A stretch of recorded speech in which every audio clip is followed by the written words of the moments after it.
UFC Fight Night Kansas takes place this Saturday, and in the main event, we got Derek Lewis taking on Taliesin Teixeira. But before we get to that, let's run through this card, give you guys my best bets, my best predictions, and let's try to win some money this Saturday and bounce back in the win column. Without further ado, let's get right into it. The first fight of the night is in the women's strawweight division. We got Fatima Klein, 7-1, taking on Melissa Martinez, 8-1. And they're both coming off a win, and before that fight that they both won, they came off a loss. Let's take a look at their losses. Fatima Klein lost to Jasmine Jasudavicius. That loss is aging really well because Jasmine Jasudavicius is about to be top 5 in the strawweight division. So, yeah. And then Melissa Martinez lost her fight to Elise Reed, who Elise Reed is not good. So that's not a good look so far. And that's probably why Fatima Klein is a huge favorite right now. She's like minus 1,000 plus as a huge favorite, and Melissa Martinez plus 700 as the underdog. Fatima Klein is going to have the advantage in grappling. She has very good grappling credentials, and Melissa Martinez, she likes to just stick and move, run around the cage, try to her whole style is to not get hit, which you can't knock her for. Cool, you don't want to get hit in the fight. You want to take the least amount of damage as possible. But when you're going up against somebody like Fatima Klein, who can use her offensive striking to set up the takedowns, and Melissa Martinez does not have good ground game, good ground defense whatsoever. So when she gets taken down, it's like a turtle just stuck there on her back. So obviously the pick here is going to be Fatima Klein. Fatima Klein coming off that nasty TKO victory over Victoria Dudakova, and that looked pretty good. It's aging pretty well because Victoria Dudakova just beat the brakes off of can't remember who she just beat, but she was supposed to lose and she ended up winning. Striking looked clean. So if you're doing that to Victoria Dudakova, no doubt, no brainer, you're going to be able to do the exact same thing to Melissa Martinez. So the pick here is Fatima Klein. I can see her winning a unanimous decision, or I can see her winning by submission. That's the pick. Decision or submission for Fatima Klein. On to the next fight. The next fight on the card is in the men's lightweight division. We got Mike Davis taking on Mitch Ramirez. Now, another huge favorite on the card. I mean, there's some huge favorites on this fucking card. Like, it's like boxing numbers right now. Like, if you try to play these on the money line, there's absolutely no point in playing them on the money line. Mike Davis is a minus 900 favorite. Mitch Ramirez is a plus 600 underdog. Mike Davis, 11-3 in his MMA career. Mitch Ramirez, 8-2 in his MMA career. Mike Davis coming off that loss to Faraz Ziem, where he did not look like Mike Davis, but Mike Davis did say that, he was coming off of an injury. And on top of that, I guess the locker room that he had freshly been painted, so he's huffing and puffing fumes the entire time he's warming up for that fight. You could kind of tell that was the key factor of his downfall, because fucking first 30 seconds of the fight, he pulls guard. And you like, wait, what? We know Mike Davis has a very good ground game, but for him to pull guard that early in the fight, it kind of threw everybody off. He burned a lot of people that night. But he bounces back in a win column on Saturday over Mitch Ramirez, who's coming off that TKO loss to Thiago Moises via leg kicks. And that loss is aging horribly because Thiago Moises has been literally getting his ass beat the fuck up. So, fight before that is an LFA fight. He takes on Arian Tavares, knocks him out via hooks. Fight before that, he loses on the Contender Series to Carlos Prates. Gets knocked out with a straight left. Can't hold that against him. Carlos Prates is a dog. He's got that power. If he hits you, and he connects clean, he can put you to sleep. Fight before that, he beats Jeremy Holloway via TKO leg kicks. And fight before that, he beats a name I can't even pronounce via TKO punches. So the best bet for this fight, since you can't moneyline Mike Davis for this fight to not go the distance, I can see Mike Davis getting the victory in the second round. I don't think it goes to the 3. I think Mike Davis can get him out of there in the second round. So Mike Davis via second round win. You could bet round props on the sports books. I'm probably just going to bet Mike Davis in round 2 so I can try to get a little bit of value, or I might just leave this fight alone entirely because him being a minus 900 favorite is just absolutely insane and absurd to me. Mike Davis is good, don't get me wrong, but minus 900 is kind of crazy. So on to the next one. The next fight on the card is in the men's heavyweight division. We got Kennedy Nzechukwu taking on Walter Walker. Kennedy Nzechukwu 14-5 in his professional career. Walter Walker 13-1 in his professional career. Both fighters coming off back-to-back victories. Walter Walker submits Junior Tafa 10 months ago, and then he beats Dontel Mays via submission 4 months ago. Kennedy Nzechukwu knocks out Chris Barnett.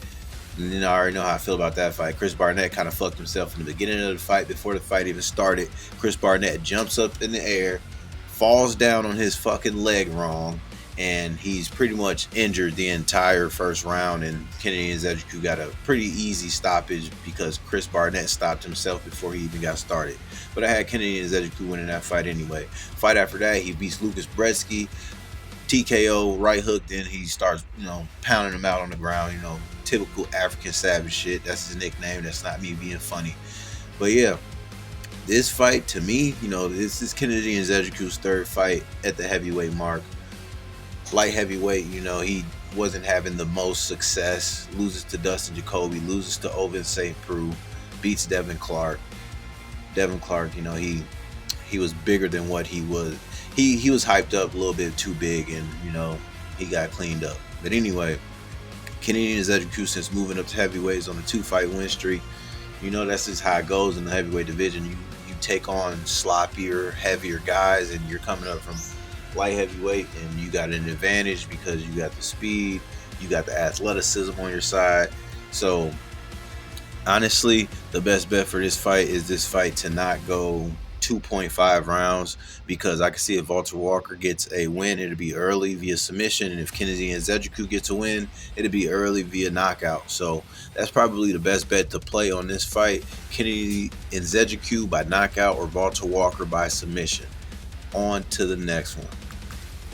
The next fight on the card is in the women's flyweight division. We got Lauren Murphy taking on Eduarda Moura. Lauren Murphy 16-6 in her professional career. Eduarda Moura 11-1 in her professional career. Lauren Murphy is a huge underdog at plus 430. Eduarda Moura is a huge favorite at probably about 700 come fight time, maybe 800. Now I just got to point this out, the fact that Lauren Murphy is almost 42 years old, fighting at 125, and Eduarda Moura is only 31, fighting at 125. So Lauren Murphy has never really been good, but the thing that Lauren Murphy has on her side, Lauren Murphy can channel that inner dog in her, and she can, gut out the fight is if it goes long. Let's say Eduarda Moura, because we've seen her have gas tank issues.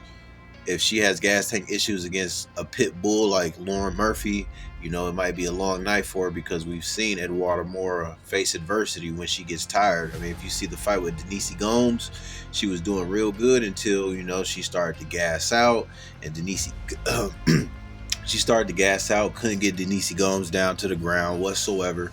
And Denise Gomes, clearly won that fight. They say it was a split decision, but if you watch that fight, Denise Gomes won, and Eduarda Moura looked sloppy. But she bounced back in the win column not too long ago, about 7 months ago, when she took on Veronica Hardy, and she beat Veronica Hardy by unanimous decision. Veronica Hardy, in my opinion, she's good. She's a technical striker. I believe that's Dan Hardy's wife. But yeah, getting a victory over Veronica Hardy, it's not the best victory, but it's something good that you can have as a stepping stone, getting you to the next level of competition. Now, Lauren Murphy hasn't fought in almost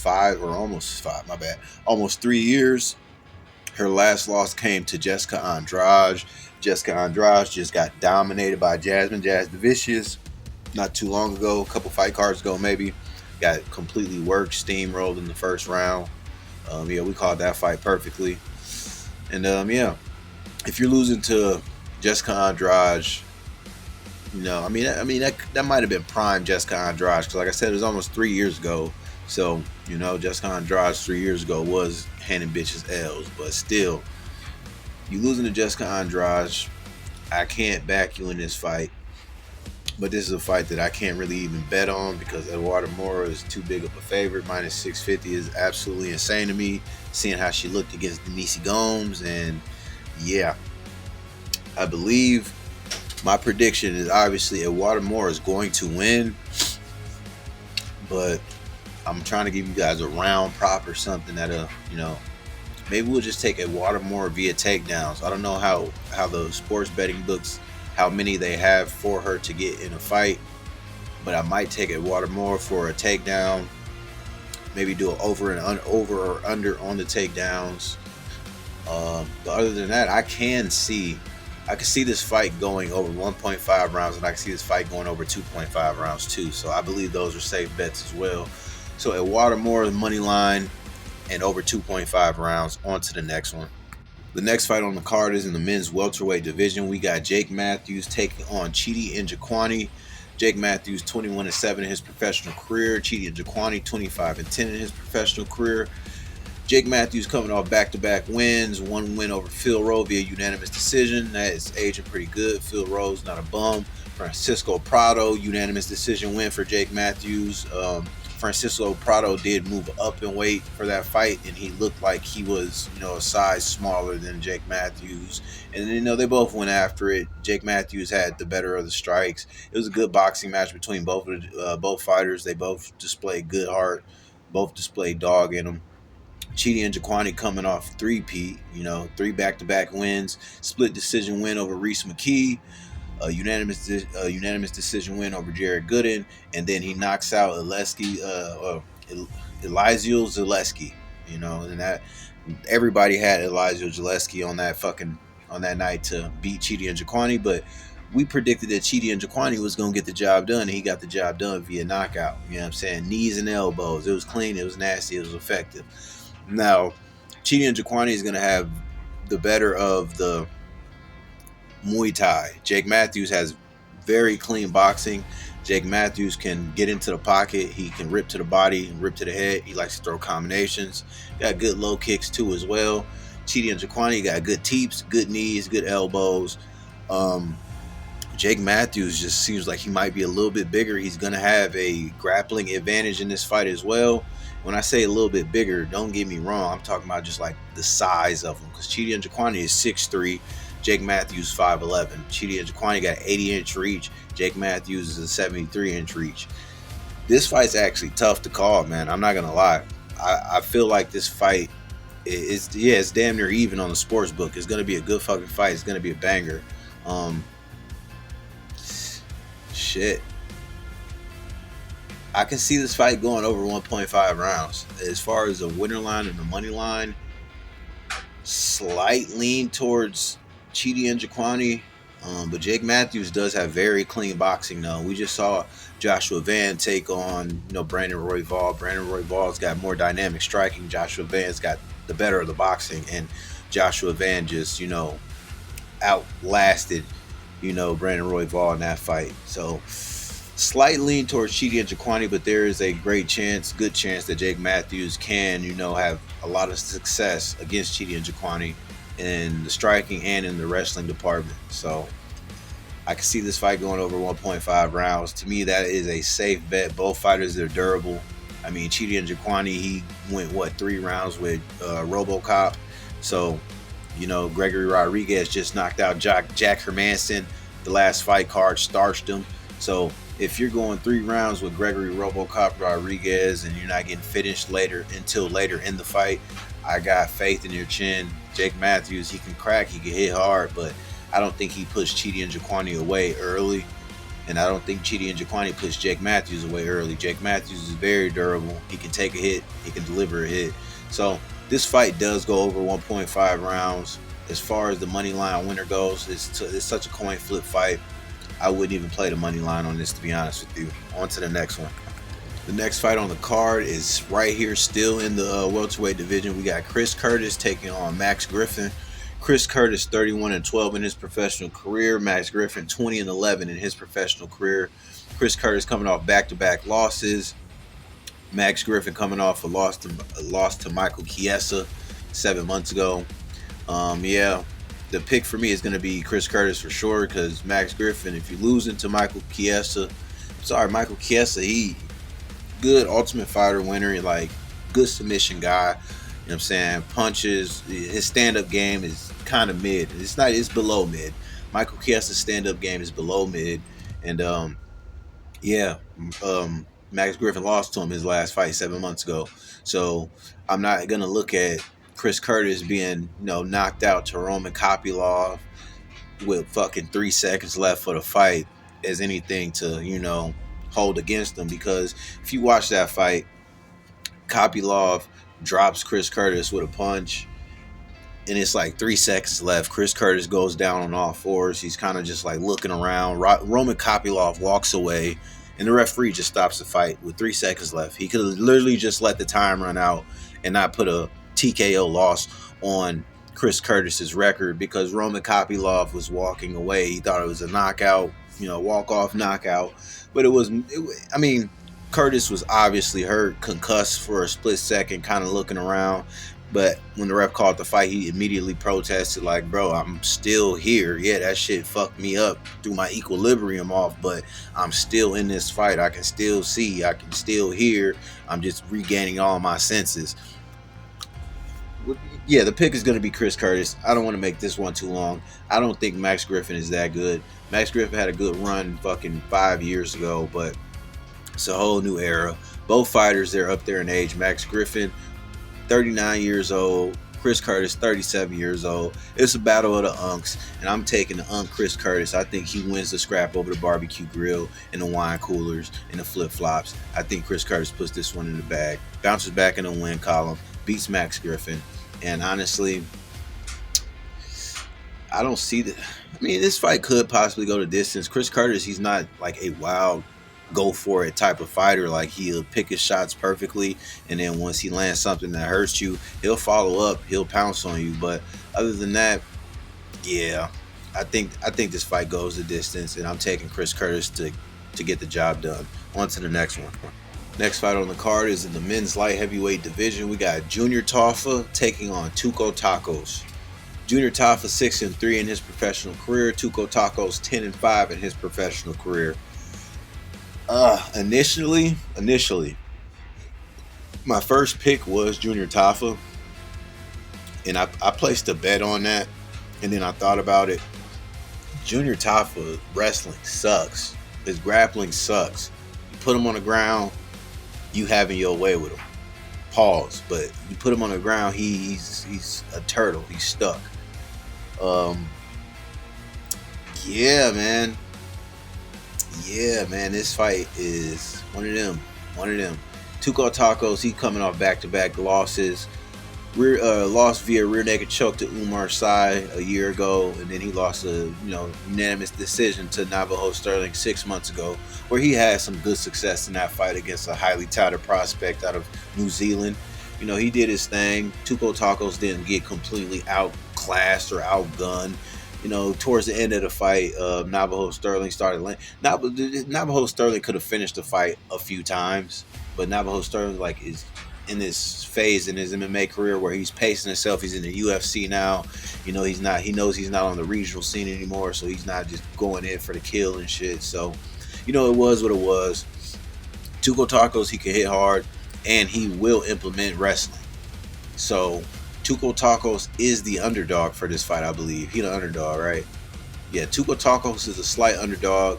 Junior Tafa is a slight favorite. Honestly, now that I'm looking back on it, I think these odds should be flipped. I think Tuco Tacos should be the slight favorite, and Junior Tafa should be the underdog. Because Junior Tafa, all he has is that puncher's chance. He's got dynamite in his hands. He can knock you the fuck out. But man, I'm sorry, you 2 years ago losing a unanimous decision to Muhammad Usman. That's crazy to me. And then you got stopped via leg kicks, by Marcos Rodrigo de Lima. It's kind of crazy to me. And then you lost to Walter Walker via, heel hook. Crazy to me. And then you bounce back in the win column where you beat a debut guy who actually gave you a tough fucking fight. The dude made his UFC debut, and he had you in compromising positions. Pause. He had you in compromising spots in the fight, and you know you came through with that puncher's chance and finished him. I'm gonna go with Tuco Tacos here. I'm sorry, Tuco Tacos is plus money. He's got the wrestling advantage. He's got the fight experience. 10-5 versus 6-3. I mean, he's fought the better of the competition already too. I mean, yeah, he's definitely fought the better of the competition. I mean, just his last 2 fights are better than just about Junior Tafa's entire resume. Losing to Muhammad Usman is crazy. Knocking out Parker Porter, you're supposed to do that. Getting TKO finished by Marcos Rodrigo de Lima, you know, like kind of crazy. And then getting heel hook submission by Walter Walker. You know, Walter Walker's good on the ground. The pick is going to be Tuco Tacos. I think he's got what it takes to beat Junior Tafa. Junior Tafa has a glaring hole in his game, and that's the ground game. And Tuco Tacos can hit just as hard as Junior Tafa. So I'll take the plus money on Tuco Tacos. On to the next one. The next fight on the card is in the men's heavyweight division. We got Vitor Petrino taking on Austin Lane. Man, y'all already know how I feel about Vitor Petrino. Vitor Petrino is on my ban list. I will never bet on Vitor Petrino. You feel me? Like, never bet on him again. And he's a huge favorite once again at minus 650. And yeah, can't be trusted. Does he beat Austin Lane? Probably, because Austin Lane is not good. Austin Lane has no fucking chin at all. Man, look, Austin Lane is 6'6", 249 pounds, and I chin his big ass. I swear to God, I'll knock Austin Lane out. But, you know, other than that, Vitor Petrino should definitely knock Austin Lane out. The best bet for this fight is for this fight to be under 2.5 rounds. Both these fighters have questionable fucking chins.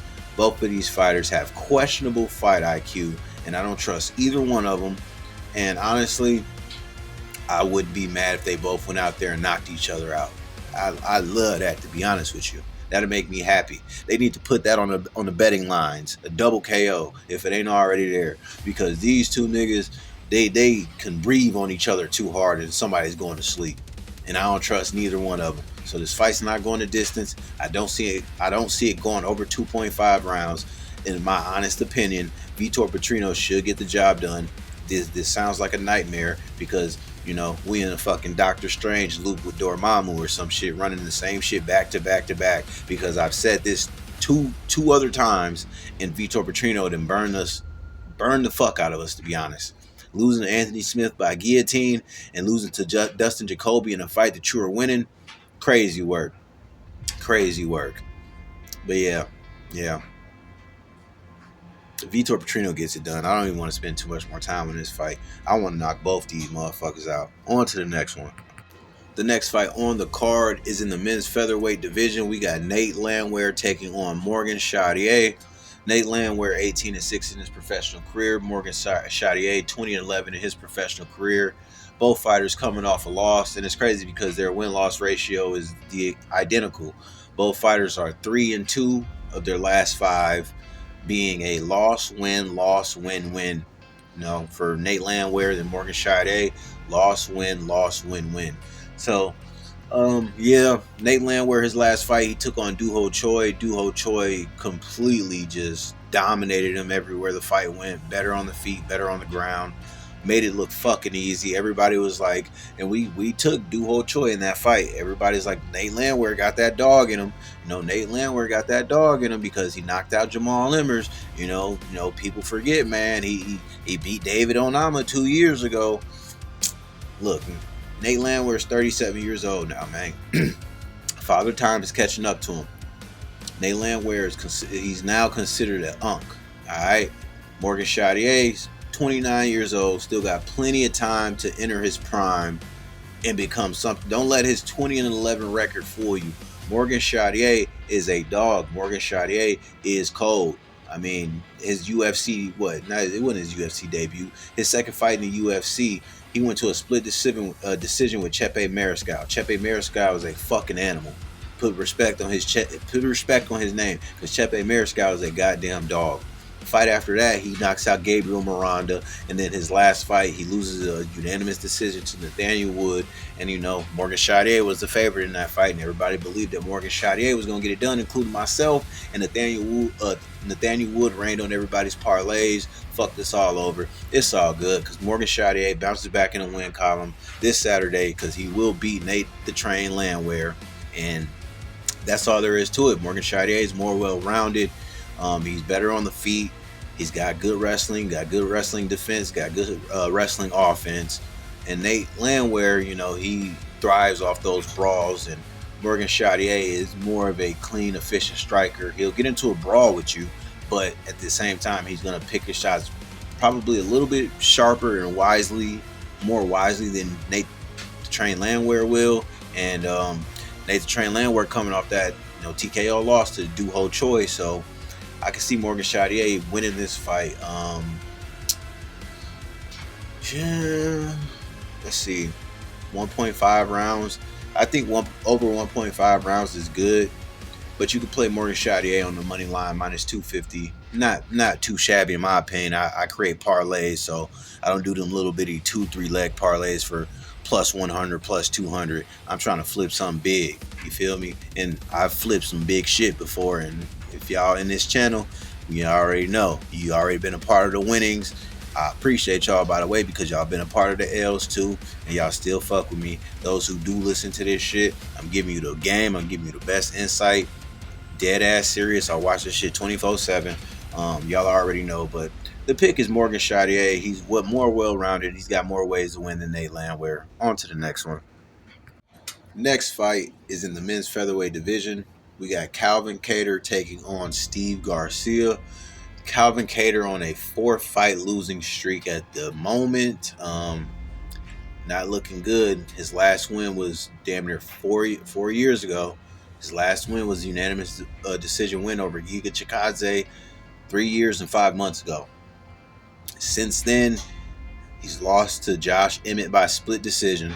He's been suffered a knee injury to Arnold Allen. Lost a unanimous decision to Aljamain Sterling, where he was pretty much just out-wrestled the entire time. And, Aljamain Sterling shows that there's levels to this shit. And then he lost a unanimous decision to Yusuf Zalal. All these losses, they don't age bad. You feel me? All these losses are to top-tier fighters in the featherweight division. So we can't sit here and be like, oh, well, he's just getting beat up on. No, he's losing split decisions to Josh Emmett, hurting his knee against Arnold Allen, getting ragdolled by Aljamain Sterling, and, just getting outdanced by Yusuf Zalal. Yusuf Zalal's got really good footwork. Calvin Kattar really couldn't do nothing with him. Calvin Kattar wants to meet you in the middle, use his boxing to, piece you up and get you up out of there. Calvin Kattar has hands. Calvin Kattar is pretty well-rounded. His takedown defense holds up, and this is a fight that Calvin Kattar wants. He's taking on Steve Garcia. Steve Garcia on a 5-fight win streak. Knocks out Chase Hooper. Knocks out Shylon Erdenbecky. Knocks out my boy Melky Costa. Knocks out Sung Woo Choi. And knocks out Kyle Nelson. So he's on a 5-fight knockout streak. And he's taking on somebody who likes to use his boxing. Somebody who wants to sit there and bang, trade in the pocket with you. Man. My money's on Steve Garcia, man. I think Steve Garcia is on a good run. I believe he's going to have the edge and power. Calvin Kattar is going to have the better of the technique. But I think Steve Garcia will have more dog in him. Calvin Kattar, 37 years old. Steve Garcia, 33, Christ conscious. I think that he'll be able to, knocking out Calvin Kattar might be a stretch because Calvin Kattar is very durable and he's a little bit more, and he's more well-rounded than Steve Garcia. But Steve Garcia, man, look, he got that Mexican grit, bruh. He got that Mexican grit. He got that dog in him. That one motherfucker that you just can't put away. He just keeps coming back at you until you fucking just be like, all right, this motherfucker finna beat me. But I don't think he knocks out Calvin Kattar. I think this fight goes over 2.5 rounds, and I'm a slight lean towards Steve Garcia on the money line. I can see a reality where it is a Calvin Kattar unanimous decision or Steve Garcia by knockout. Steve Garcia's been knocked out once in his professional career against Mahashete in June of 2022, and that kind of ages poorly because Mahashete is kind of been dog shit. Yeah, this is going to be a good fight to say the least. I'm looking forward to watching it. Steve Garcia versus Calvin Kattar is going to be fireworks. I don't understand why this fight isn't the main event or the co-main event at least. I'd rather watch this fight as a main event over Derek Lewis and Taliesin Teixeira all day, 7 days a week, twice on a fucking Sunday if I had to. Yeah, Steve Garcia is the money line pick. I do think this fight goes a little bit longer. Calvin Kattar's durable. I don't think Calvin Kattar's even been knocked out in his professional career either. So, no, he hasn't been knocked out. If Max Holloway ain't not, Max Holloway, he's not really a knockout artist. He's just volume. You know, he'll hit you with that volume. But yeah, Steve Garcia is going to be the pick. Over 2.5 rounds, over 1.5 rounds is also smart because Steve Garcia, while he got that power, Calvin Kattar, he has fought the better of the competition, and he's proven that he belongs in the division. On to the next one. The next fight on the card is back in the welterweight division. We got Stephen Thompson taking on Gabriel Bonfim. Stephen Thompson, the Wonder Boy, 17-8 in his professional career, fought the who's of the division. Let's get that out of the way. All his fucking fights come to absolute savages. You know what I'm saying? In the past fucking damn near 10 years? Like, how long has he been in the UFC? Stephen Wonderboy Thompson's been in the UFC a long fucking time. Made his debut in 2012. And since then, has been fighting fucking Robert Whittaker's, Patrick Cote's, Jake Ellenberger's, Rory McDonald's, Johnny Hendricks, Tyron Woodley's, George Masvidal's, Anthony Pettis, Gilbert Burns, Bilal Muhammad, Shavkat, Joaquin Buckley, Kevin Holland. He's fought the who's in the fucking welterweight division. And obviously, he's like I said, he made his UFC debut in 2012. So you could kind of do the math. You know what I'm saying? Stephen Wonderboy Thompson's probably fucking damn near granddad status. You feel me? He's old. He's not old in the timeline of life, but he's old in years of fighting. 42 years old, and he's taking on a 27-year-old who's 17-1. Stephen Thompson coming off that loss to Joaquin Buckley, his last fight, where he looked good in the fight. He was up on the scorecards until Joaquin Buckley kicked it into extra gear, and he hit him with a fucking lunging hook, like a lunging right hook, slumps him against the cage, fight's over. Fight before that, he loses to Shavkat Rakhmonov by rear naked choke. Good fight. He was giving Shavkat that go until Shavkat just started having his way with him. Beats Kevin Holland 2 years ago, damn near 3 years ago. Loses to Bilal Muhammad by unanimous decision. Loses to Gilbert Burns by unanimous decision. Gabriel Bonfim just coming off of a submission, a Darce choke over Chaos Williams 4 months ago. Unanimous decision win over Ange Loosa 11 months before that. And then he got knocked out by Nicholas Dalby a year and 8 months ago. I remember that fight. I was kind of pissed off because obviously I bet on Bonfim to win, and he gets knocked out. And he was a pretty big fucking favorite. So a lot of people got burned that day. But anyway, he bounces back, 2 straight wins. Ange Loose and Chaos Williams, and Stephen Thompson is on a 2-fight losing streak. The pick has got to be Gabriel Bonfim here, man. He's got the youth on his side, more momentum. And Stephen Wonderboy Thompson, like, he's just getting up there in age. I can see this fight going over 1.5 rounds. I don't think Gabriel Bonfim is just gonna go out there and do what fucking Joaquin Buckley did to Stephen Wonderboy Thompson. I think safe bet is for this fight to go over 1.5. Because Bonfim on the money line is minus 420. I mean, over 1.5, maybe 250, 300 range. You get a little bit more value than playing the money line. And then on top of that, if Wonderboy pulls something great out of his ass, it'll probably come later on in the fight, not in the first round or second. Yeah, Gabriel Bonfim is the pick. Over 1.5 rounds makes sense to me here. Stephen Wonderboy Thompson is durable, and Gabriel Bonfim, like, it's not like he's just going out there and just starching people left and right. He's got a very good ground game. Does he take Stephen Wonderboy Thompson down in the first round and end him that way? I don't think so. I think, what round did Shavkat beat him in? Because I think Shavkat took him to like the third round. Because Stephen Wonderboy Thompson, his takedown defense usually holds up pretty well. So it was a second round, early second round to Shavkat. Over 1.5 might be risky because Bonfim has good grappling. So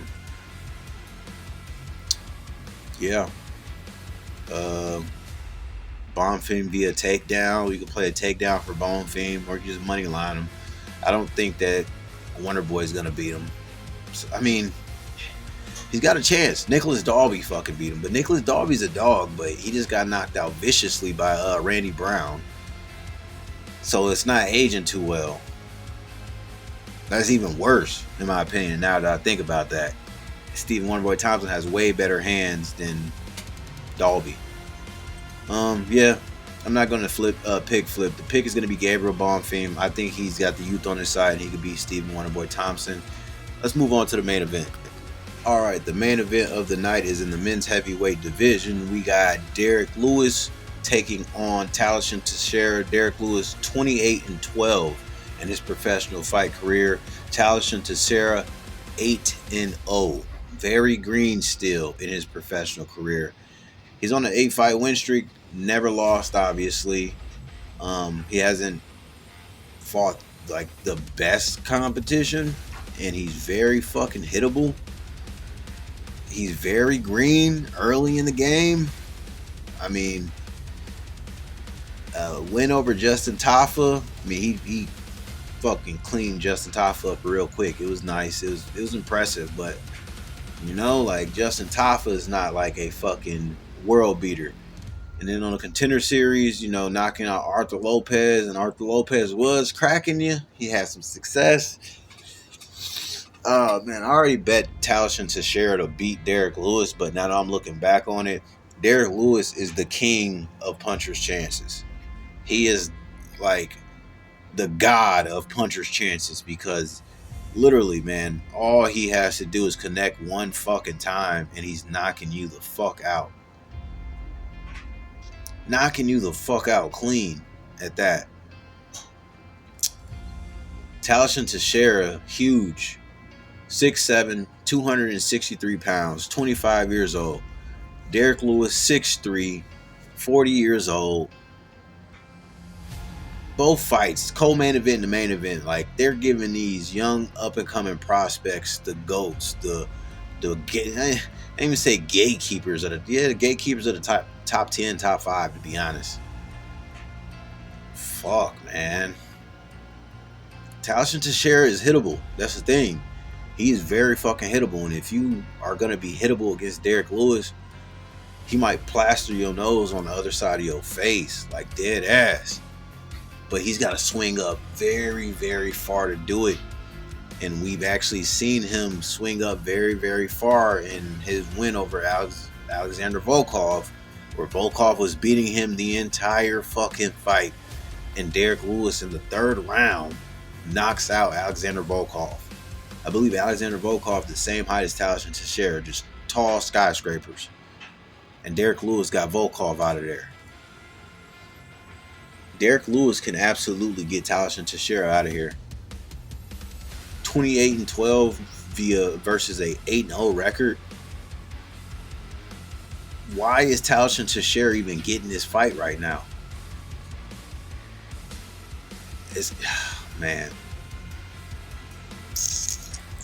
I mean, I already got a bet where I got Talishon Teixeira on the money line, so I'm using my mind during these breakdowns now. Derek Lewis, he has a puncher's chance. Like I said, he's the puncher chance king. Talishon Teixeira, I believe he has more ways to win, but man, he's so fucking green. 8-0 versus a guy who's fucking 28-12. Yeah. I'm going to take this fight to not go over 2.5 rounds on the next slip I make. This fight does not go the distance. It's not going to last 5 rounds. This fight does not go 5 rounds.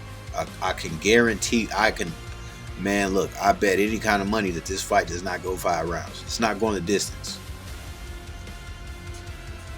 There's value on Derek Lewis as the underdog, too.